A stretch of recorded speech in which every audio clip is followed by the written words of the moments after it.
José. Buenos días, Fernando. Buenos días. Buenos días a toda nuestra audiencia. Oiga, Fernando, Diga. hablando de esa guerra en Yugoslavia, bueno, de la ex Yugoslavia, De la porque ex después quedó partida en... Los eslavos del sur. Una de las características de esa guerra es que jugó una persona, pues, para darle jugó un papel importante en llevarla a la conciencia del mundo. El genocidio que se estaba llevando fue Cristiana Mampudo, de la CNN. Recuerda que de la CNN sale por los años 80, que fue una de las que le dio la cobertura a la guerra de... Cristina Manpur, que es iraní. Sí, es iraní. Y ella, la cobertura que ella le dio en forma intensa a lo que estaba ocurriendo, que llamó la atención de Europa para que tomaran las acciones del caso y los Estados Unidos y detener esa masacre. Bueno, también Arturo Pérez Reverte, a los que les interesa, yo creo que es un manual de la corresponsalía en guerra, que la hizo desde la guerra de Yugoslavia, que se llama Territorio Comanche. Posteriormente fue al cine. Le destaco eso porque el papel de los medios hay que dar revelado. Como agentes transformadores. Sí, como no, las atrocidades que se cometieron ahí. Eso fue una limpieza étnica y además violaciones, el odio acumulado, que era ahí casi dantesco lo que estaba ocurriendo. Sí, sobre ahí. todo en las caras de Europa. Hay una película que me encanta mucho, que su primera película se llama Antes de que amanezca. 10 años después hicieron Antes que anochezca y después hicieron Antes que... Bueno, en esa película es de 1994. Y son dos jóvenes que se están hablando y dicen, tú puedes creer que en Viena, dicen, aquí al lado hay una guerra, como hace 50 años. Sí. Y peor. Y peor, porque ahí se violaron todos los códigos. Sí. Todos. Bien. Ahora volvamos aquí al presente. Nosotros aquí al lado tenemos un problema, aquí en Colombia. Hoy es 21 y hay una huelga general. Desde 1977 no hay un evento de esta naturaleza en Colombia. Las medidas que ha tomado el presidente Duque son extraordinarias. Se han cerrado las fronteras hasta mañana a las 5 de la mañana. Está cerrado todo, Venezuela, todo está cerrado, las fronteras en Colombia. El ejército está en llamado a grado de alerta máxima. Todas las fuerzas de seguridad colombianas están en estado de urgencia y todos los gobernadores y gobiernos locales del territorio colombiano están bajo esa misma consigna y autorizados a tomar las medidas necesarias para establecer el orden. ¿Por qué todo esto? Porque esta huelga no se da en cualquier momento. Se da, recuerden, en medio de una Colombia que acaba de pasar un proceso electoral en donde los partidos políticos tradicionales recibieron el batacazo duro desde el popular expresidente Uribe, el Partido Liberal, los partidos tradicionales. Los dos partidos, conservadores y liberales. Le dieron para llevar. Y esto ha creado una nueva movilización, nuevas fuerzas insurgentes, pero ha puesto de manifiesto uno de los fracasos de la democracia colombiana, que es la falta de integrar a su sociedad a los beneficios del desarrollo. Y todo esto ocurre con una Colombia creciendo a 3,5%, por encima de 3 veces más que el promedio de la región. Pero con una Colombia creciendo, pero con un peso cayendo al infinito. Sí. Es decir, sí, una Colombia creciendo para los que tienen plata. Para los que tienen plata, es decir, los grandes exportadores. Y decreciendo para los que van a parar. Una de las razones de esta huelga es la pretendida reforma laboral que ha hablado el presidente Duque, y la reforma a la seguridad social, que no se ha dicho, Duque no la reconoce, pero que tras bastidores se sabe que se está trabajando. Estas no son reformas que se hacen ya al estilo antiguo, ya esto ya se acabó, la reforma tú la tienes que hacer de frente con la gente. Bueno, esto va a crear una situación de facto en Colombia ya afectada por una mala distribución de la riqueza, por una sociedad envuelta en violencia. El asesinato a líderes sociales continúa, los falsos positivos siguen desarrollándose. ¿Se acuerda que hace unos días el presidente tuvo que destituir al jefe de la defensa, a Botero? Y esas consecuencias de una inestabilidad con la posibilidad de que nuevamente estén los falsos positivos. ¿Qué son los falsos positivos? decir que alguien murió de que por una guerra y lo que pasa es que fue asesinado. ¿Se acuerda aquel bombardeo en Cúcuta, en donde murieron 7 niños y dijeron que era una guerra? Y resulta que eso fue el asesinato de niños. Exacto. Y eso provocó la situación que hay ahora mismo. Y Uribe está haciendo un llamado, pero Uribe fue muy golpeado en este proceso electoral. ¿Qué le quiero rescatar de todo eso? Que allí en nuestra frontera hay un problema serio. Y si el presidente Duque no escucha a su pueblo, en la llamarada que se ha dado en todo nuestro continente podría también tocar aquí, a la frontera. Entonces, cuando tú veas las bardas, porque hay gente que dice barba. No, es que se puede decir de las dos formas. De tu vecino arder, pon las tuyas en pon remojo. las tuyas en remojo. Bien, esto está ocurriendo allí. Y les quiero hablar de Chile porque ayer, Fernando, tuve la oportunidad de asistir a un conversatorio con un grupo de estudiantes que querían hablar sobre la situación internacional y conversaba sobre el caso Chile. Porque nosotros somos muy mecánicos en hacer Chile y Panamá. Sí, hay cosas que se parecen y cosas que no se parecen. Nada más que le cuento lo siguiente. Y le decía a estos jóvenes estudiantes que tienen una concepción bastante clara de lo que está ocurriendo. Desde que se llegó al proceso democrático con el acuerdo con Pinochet, manteniendo Pinochet el rango de senador vitalicio.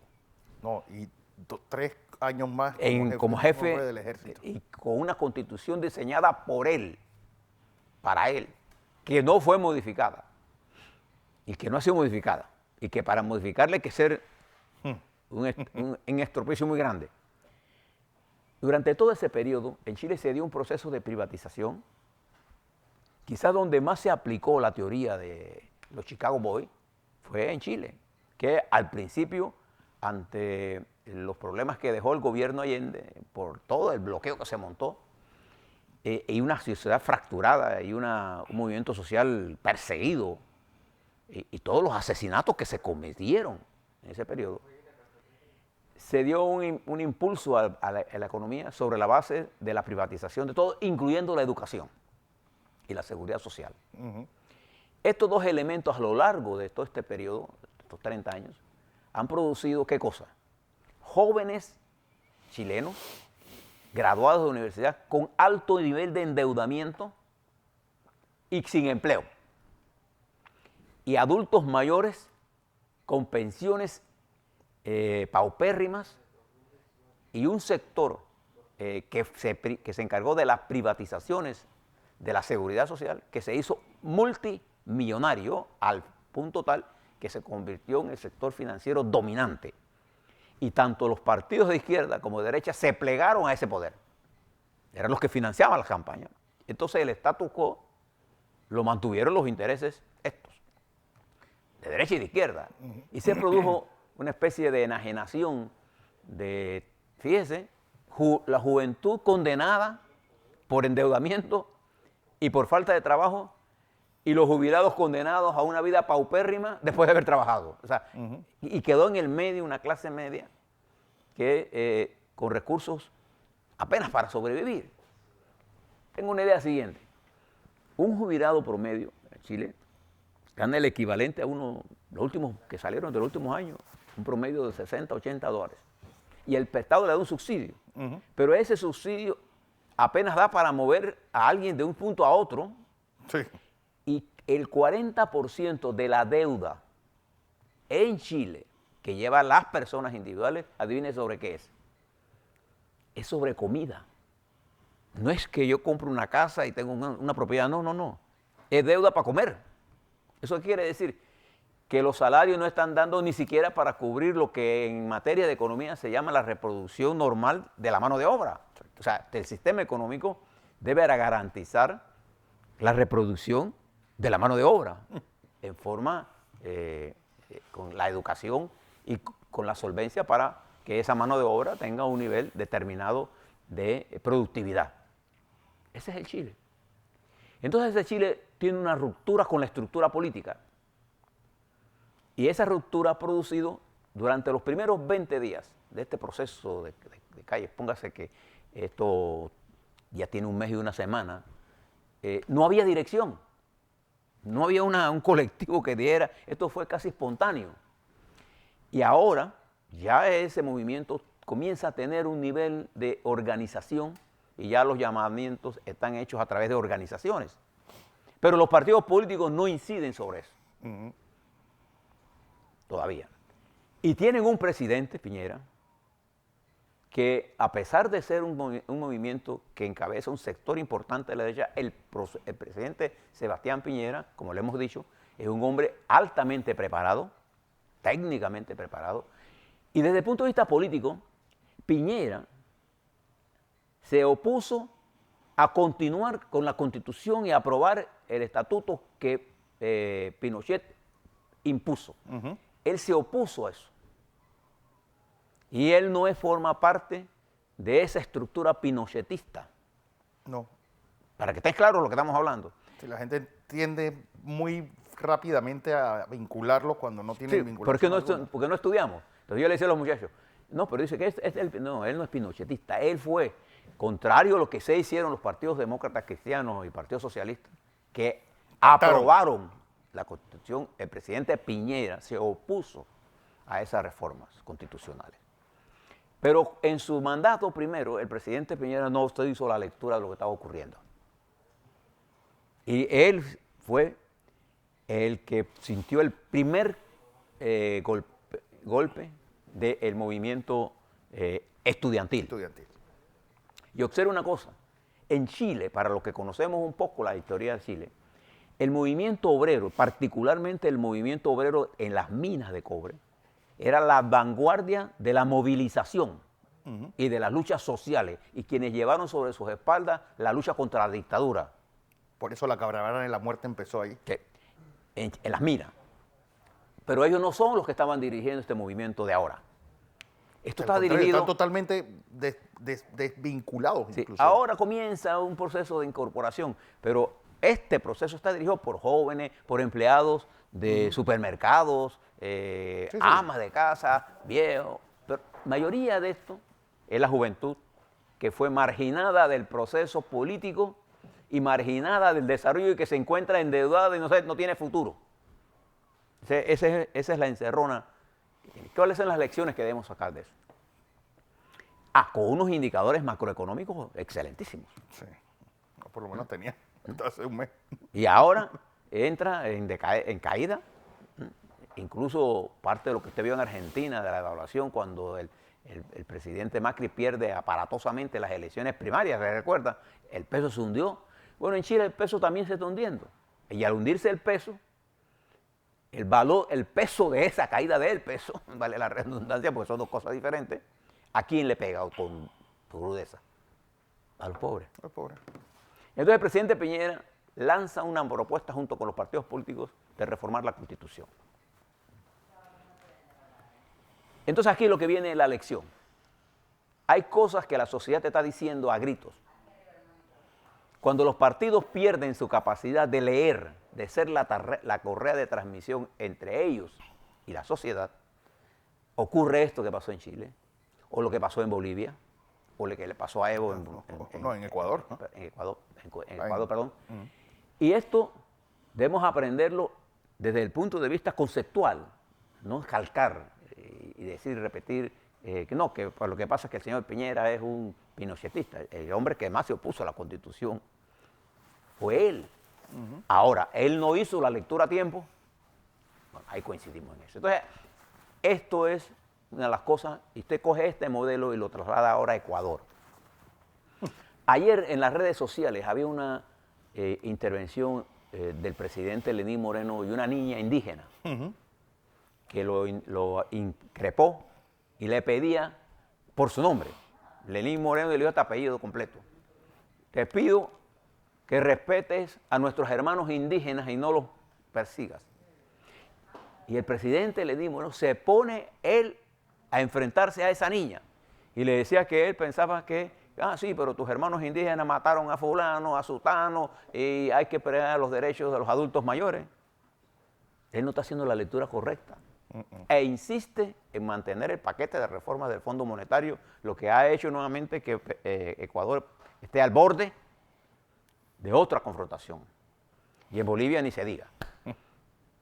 En Bolivia hay el inicio de una guerra civil. Porque esto, los muertos, la verdad murió. Ya hay material ahora. Lo único que puede salvar Bolivia es que haya suficiente sensatez. Cosa que no parece haber. Para que eso se resuelva. El problema es que la OEA no tiene credibilidad porque tiene solo los ojos puestos de un lado. Usted ha visto la OEA, por ejemplo, que hizo lo mismo en Honduras, en donde hay ahora mismo unas grandes movilizaciones, un pueblo que está cabreado del señor, de la estructura política y de un presidente que llegó por fraude. ¿Usted lo ha visto? O en Haití, en donde los haitianos mueren en las calles y nosotros ni nos enteramos. Es más, no es ni siquiera noticia. O en Nicaragua, que está. O en Nicaragua, donde los Ortega, acorralados por un movimiento social, ha llegado al extremo de sitiar las iglesias. Y a la Unión Europea haciendo fuertes advertencias. En este complejo panorama de nuestra América, únale ahora a usted lo que está ocurriendo en los Estados Unidos. Ayer el embajador Gordon Sondland compareció y dijo cosas. ¿Se recuerda de este embajador? El presidente Trump había escrito un tuit halagándolo de la gran capacidad que tenía. Bueno, ayer cuando él dijo que sí, que el presidente Trump había presionado para que no se diera la ayuda militar si no se hacían las investigaciones contra su oponente político Biden. Y entonces él escribió un tuit diciendo que este señor, él no lo conocía. Y en la entrevista un representante demócrata dice, ¿usted piensa de que ahora el señor presidente de los Estados Unidos ha cambiado la opinión sobre usted? Respuesta, lo que fácil viene, fácil se va. Dice, pero las investigaciones llevan al exalcalde de Nueva York, Rudy Giuliani, y toda una estructura. Recuerda que hace poco Roger Stone fue condenado por mentirle. ¿Y de dónde viene toda esta información? Viene de llamadas telefónicas y algunas, en el caso de Stone, vienen de información obtenida clandestinamente. Que me quedé pensando en el señor procurador de la administración nuestra, que dice que las fuentes de información que él dispone fueron obtenidas ilegalmente. Bueno, ilegalmente sí que se hicieron muchos procesos. Sí, ahí avalados por él. Y no hubo ninguna reacción. Entre ellos, los Panama Papers. ¿O no nos acordamos de eso? Bien, le digo esto porque cuando usted mete esto y mira las conversaciones de un teniente coronel que ayer le hablaba Alexander Bittman, los Estados Unidos están en una confrontación política electoral. Ayer en Israel se determinó que el general que estaba por formar gobierno no tiene la capacidad y es casi seguro, ya seguro que Israel irá a una nueva elección. Mira cómo está, está bloqueado el sistema. Es que el sistema político donde lo vea está en una especie de callejón sin salida. Y fíjese que ayer leí un informe de la Unión Europea sobre la situación en la deuda en Italia y en Francia. Ya emitieron una advertencia sobre el sobreendeudamiento de Francia y de Italia, Bélgica, que sobrepasa los estándares de la Unión Europea. Eso significa que toda la guerra de los chalecos amarillos y las medidas de echar para atrás que hizo Macron han afectado su política fiscal.